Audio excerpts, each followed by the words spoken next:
COVID-19 has sharpened divisions elsewhere and generated discussion about the why and the how certain communities are more vulnerable than others. So are you concerned about fault lines emerging in Singapore because of the pandemic? Yes, and I won't say fault lines emerging. If you look at what I've been saying for years, I've always said there are fault lines.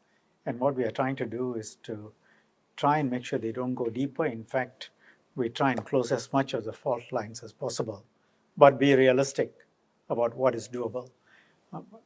Go back to a larger point. Every society has stresses. Some have more, some have less. In times of great economic strain or a situation like COVID across the world, it causes emotional strain, mental strain, social strain, and of course, tremendous economic strain. These kinds of stresses damage society, have the power and the ability to break apart society or take society in a very different way. For example, after World War I, partly because of the huge amount of reparations that were demanded of Germany and the devastation of Germany, you had fascism take hold. It went on a very dangerous path. And you see now, every time there are these kinds of stresses, crazy politicians will come to the fore and they will appeal in a very populist way, and they will try and seduce the population that the solution is very simple and they have the solution, and it's always got to do with identify a different grouping, whether it's foreigners or whether it's a different race within the community or a specific religion or people of religious persuasion, identify a group and say they are the cause of all our problems. And if we dealt with that, all our problems will be solved. You will get people like that. And that's happening around the world. It also brings out the latent tensions, sometimes not so latent tensions. So if you see in the US, you have got protests, a police officer, an African American is killed in the process of arrest. The video is very emotive, and when you look at it, people will get angry. So you get these protests within our own context. We have tried to do things very differently from the US. But I will say, for example, if you take the month of April, we have had far more interracial incidents than we have had for some years. So the stresses are still there. But when we say far more, it's a very, very different quantum compared with other countries. We have gun control. You can't have a gun to go around shooting people. We handle race relations in a very different way. We integrate our societies. We don't allow ghettos to develop. We provide opportunities across all races. It doesn't mean there is no racism. I repeatedly said there is racism in every society. It's just a question of how much racism. But ours is not institutionalized. And we try and deal with it as best as we can. Also, hate speech fuels racism, fuels the deepening of fissures, attacking each other under the guise of free speech. We don't allow that. When you attack another race, another religion, we put a stop to it. Our criminal legal framework says no. For example, in religion, you can go and proselytize, but you cannot run down somebody else, somebody else's religion. So with these sort of checks on the kind of hate speech, strict gun control, control on what you can do to people of other races, a framework that tries to promote interracial harmony, a lot of effort taken to try and integrate in workplaces and in homes, HDB estates. I think we are in a very different place. So the tensions are there, but ours burst out in the form of online postings, some heated words said by a person of one race to another in a market. police move in and say, look, cool off. We try not to charge, we give advice. Where it is egregious, we will charge. Online postings, which are egregious, people will get charged. And everybody understands the message. So it's slightly different, but what is happening elsewhere is a warning to us as to what can happen here if we are not careful. The same thing with protests. Some people ask me, oh, you don't allow protests, which is strictly speaking not true. I mean, we do allow them, but in a specified place. If you want to do it elsewhere, you need to apply for permits. And the philosophy is very simple. When you want to protest elsewhere, say Orchard Road, essentially you want to cause some degree of disharmony to other people. Why should you be allowed to? Shopkeepers, pedestrians, others, roads get blocked. That's what happens in other countries. Your right to protest should be weighed against other people's right to carry on with their lives as they wish. And second, we're always worried about the violent consequences of such protests. Many start as peaceful protests. For example, in Hong Kong, the position is that they allow peaceful protests.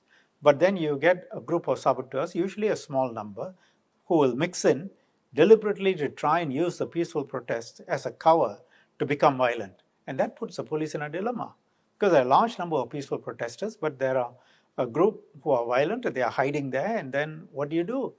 And then, it's always police are attacking and police are doing this, but they have been provoked. So you get that problem too. In our case, we say and then there is this question, why don't you allow one person or two persons? Okay, you allow one, then why don't you allow two? If you allow two, why don't you allow three? If you allow three, why don't you allow four? So what's the magic number? Say 10. Then what about groups of 10? 10 here, 10 there, 10 there, and then they come together. So the best is to have a clean approach. You want to protest, go to Hong Lim. And our population is supportive of that approach. Mister, you've talked about some of the major events that have been the major winds buffeting the world, Hong Kong protests, renewed vigor to the Black Lives Matter movement.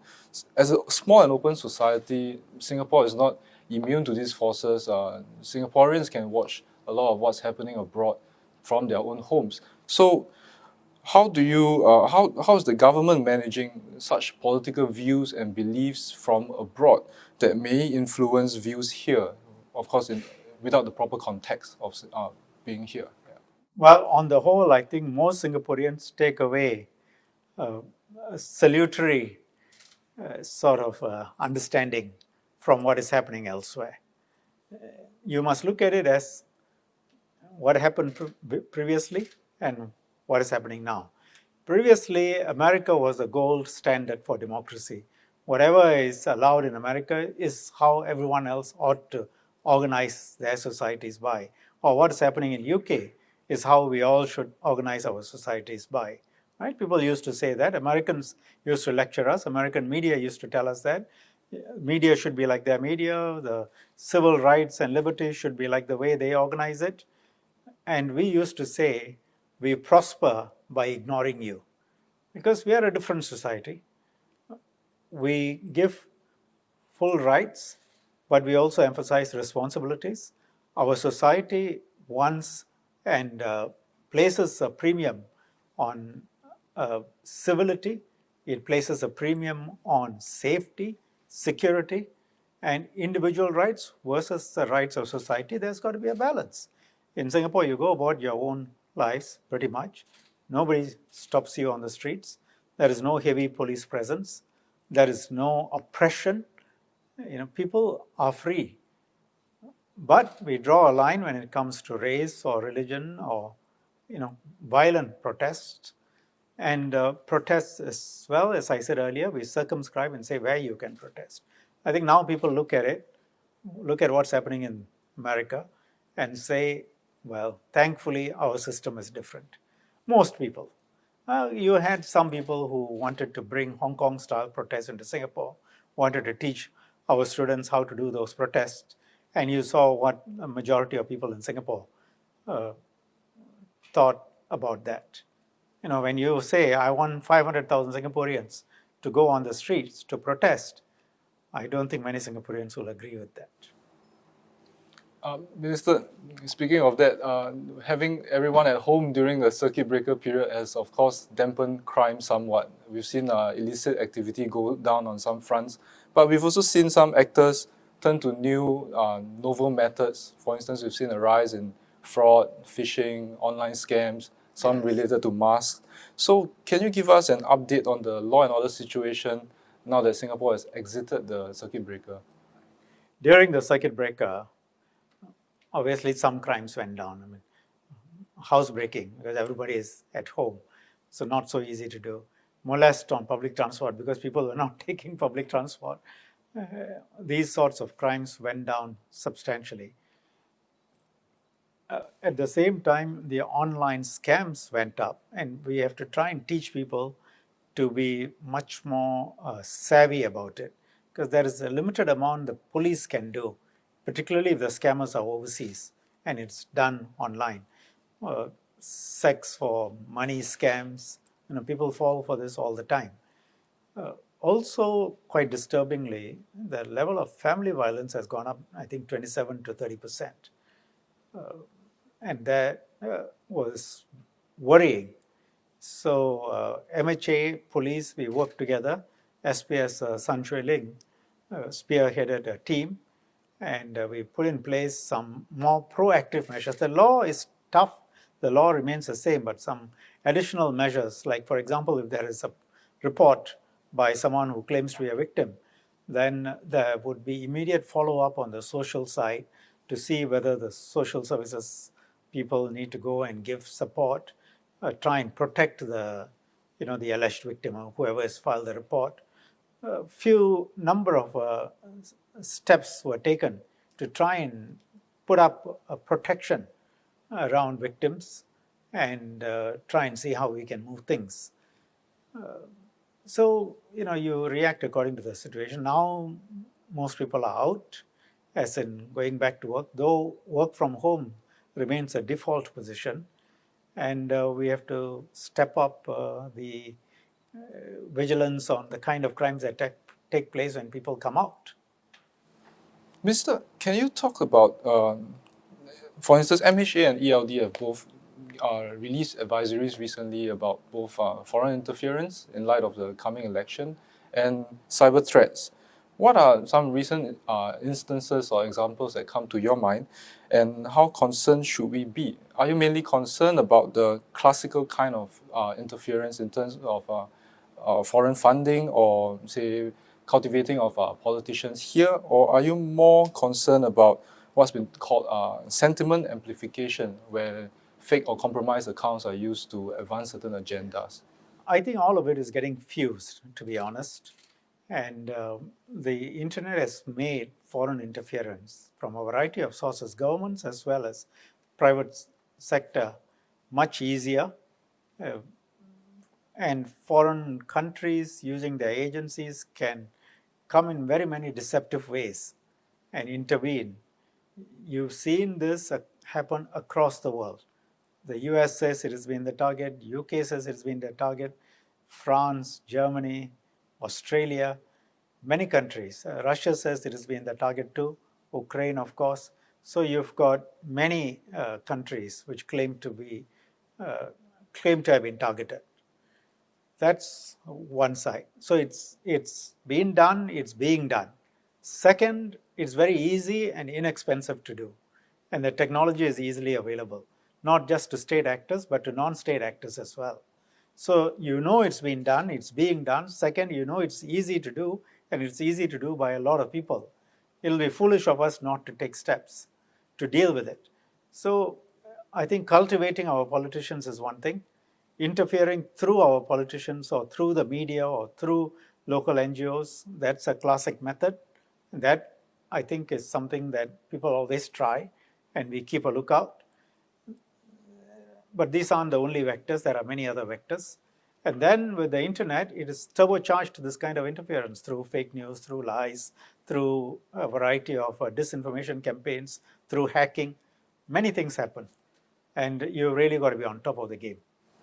Mister, the examples you've shared with us is more, is it very post hoc? After they have happened, parties say they have been the victim of this and that. How do we not end up at that point, but be able to catch it before it infects the system? If you remember France, the Macron campaign, President Macron's campaign before he became president, was aware that they could be targeted. So they actually laid a honey trap for the would-be hackers. And when the hackers came, they went and they thought they found a treasure trove of documents, which were then released and turned out to be all fake and obviously fake, so that the French public realized there are these sorts of attempts. So it's not just post hoc. Some people were prepared. I would say, of course, our resources are not as big as big countries, but we have some resources, and we have been looking at how these things might happen. I'm not going to say we're going to be able to catch everything, but being aware of the risk is quite a lot of the problem solved. Having some technical capability and waiting and planning it is also important. We have also given advisories to all the political parties to be aware, to try and take some safeguards on their own websites, so that they try and prevent themselves from being hacked. Minister, you recently were on the OK Let's Go podcast to talk about POFMA, but the podcast itself has come under some flack recently because of what's been seen as misogynistic remarks in their earlier episodes. So when it comes to encouraging positive messaging, what's the government's position? And of course, discouraging casual misogyny, is it left mainly to self-policing, societal feedback, or is there a certain red line that... I would say this, okay, let's go. The men behind the podcast have apologized, and they've said they will introspect, and they will look at how they can deal with it. The second thing is MCI has some standards, and if they are breached, they deal with it. The third point is, it's an unfortunate point, is that if you look at the internet, there is a lot of stuff that's absolutely unacceptable, very, very bad, misogynist, attacking women, far more serious, that has to be dealt with. And but it's not possible for the government or MCI to go and deal with all of that. And really, we need to find a way in which, without affecting free speech, this kind of stuff ought to be dealt with. And I'm talking about really, cartoons and memes and jokes and a lot of other kinds of material which attacks women. That goes back to our earlier discussion on Singapore as a free and open society where you have access to a broad range of materials online that traditionally, maybe pre-internet, would not be allowed here. How does the government deal with that? Like you mentioned, a lot of these things are beyond our borders, but it's not beyond what Singaporeans can see nowadays on a regular basis. I think it's a challenge. We have to do the best we can, but you also know what the limitations are. It's not everything that can be controlled. From your constituency outreach, what do you see as the main issues that voters are thinking over as they go to the polls? Has COVID brought some things to the fore? Has certain things receded into the back? I mean, if you look at our interview today, we talked about misogyny, we talked about race riots, we talked about the kind of stuff that's on the internet, variety of things. But during all of these are important topics. But I think what's uppermost for voters right now, are really two issues: the healthcare situation and the economy. Economy not as a sort of some sort of a conceptual entity, but impacting on them directly, their jobs, their children's jobs. These are the two things: healthcare and economy. These are serious issues, and it's a very, very sober environment. People are very sober. They're thinking about these things. And as PM said, we are at one of those hinges of history. And I think it behoves the politicians to really focus on this and deal with these issues during the elections. Because people want to know what's going to happen with the COVID situation and what is your solution on the economy. What does it mean in 6 months? What does it mean in a year? What does it mean in 5 years? What are you going to do about it? You look at it, Germany was successful in dealing with it in the first phase. They've opened up. The numbers have gone beyond the, R01. It's beyond the, it's at a high reproductive stage. South Korea now has said it's in the middle of a second wave. So this happens. This virus is a very clever enemy. And we've had 0, 1, 2, 3 community cases for a few days. And overall, the numbers have come down. But when we open up, we fully expect that the number of community cases will go up. Our thinking is we'll need to manage it in a way where our healthcare capacity does not get overwhelmed and we are on top of the situation, because we can't also keep ourselves shut down. Jobs will go, the economy will go. And at the same time, we have put in 4 budgets, we have helped people, and people want to know, yes, that's so, but that alone doesn't allow the companies to survive. They do need to do business, and business environment continues to be tough. Who can take them through this period? Who can make sure the companies survive? Who can make sure their jobs continue? These are critical questions for them. And I think this is where our focus has been ever since COVID started. All of us, totally focused on this. And I think during the campaign, that is what voters will want to hear about.